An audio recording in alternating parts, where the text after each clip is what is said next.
Welcome to the Carriker Chronicles, the People Show. Checking the pulse of Western Nation, brought to you by X-Cancer. Check them out at xcancer.com. It is spring game week here in the great state of Nebraska. So I'm going to give you my top 3 things to keep your eye on this Saturday when you're watching the Huskers play the most highly publicized practice of the year this Saturday. All right, a couple of disclaimers really quick before I get into those top 3 things. Number one, I could name just about every position on the entire team as something to keep your eye on.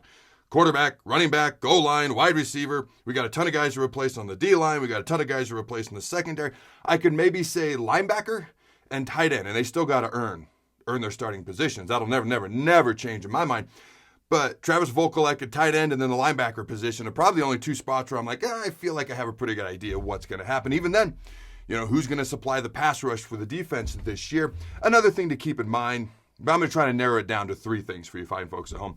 Another thing to keep in mind is, as you know, spring games are very, very plain Jane. All right, nobody wants to show too much. Nobody wants to give away too much, especially now they're being publicized on the Big Ten Network, which makes a ton of sense. So it's kind of hard to learn some things during these spring games. Coaches tend to keep things close to the vest. I get that, especially on defense. Let's be honest. When you got an offensive-minded head coach, which 9 out of 10 head coaches are, spring games are set up for the offense to look good. The last thing they want to hear about for the next 3 months until the season starts is why they're starting quarterback through 5 picks in the spring game, okay? Also, coaches want to get out healthy, and that makes a lot of sense as well.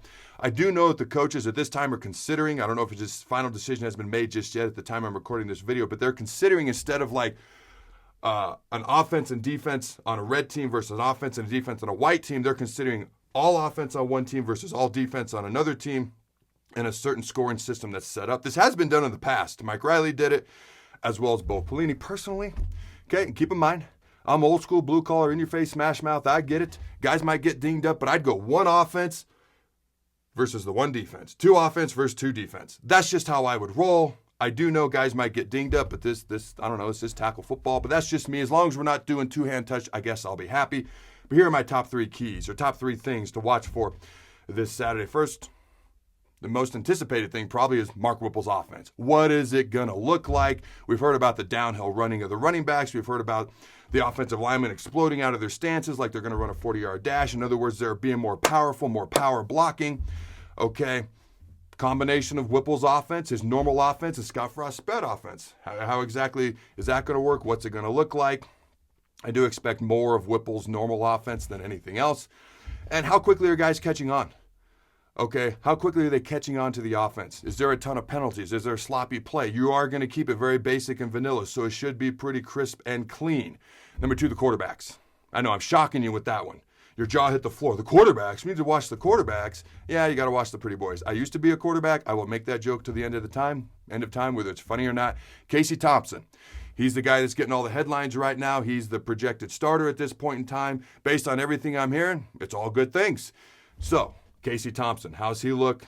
How's he at making decisions? He's really good at the intermediate pass routes, passing completions, throwing those routes, something we haven't had really since Joe Gans in 09, 010, whatever he played. I only played with him, I should know. But how's he look? Also, who's slotted to be the second quarterback?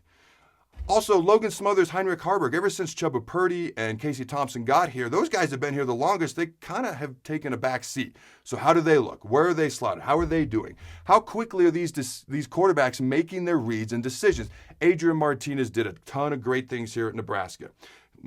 Just like every other player under God's hot sun, he's got things in his game he needs to work on. He wasn't very quick at making reads and or decisions, wish him nothing but the best, just my honest evaluation. But it got me curious about the current quarterbacks in that room.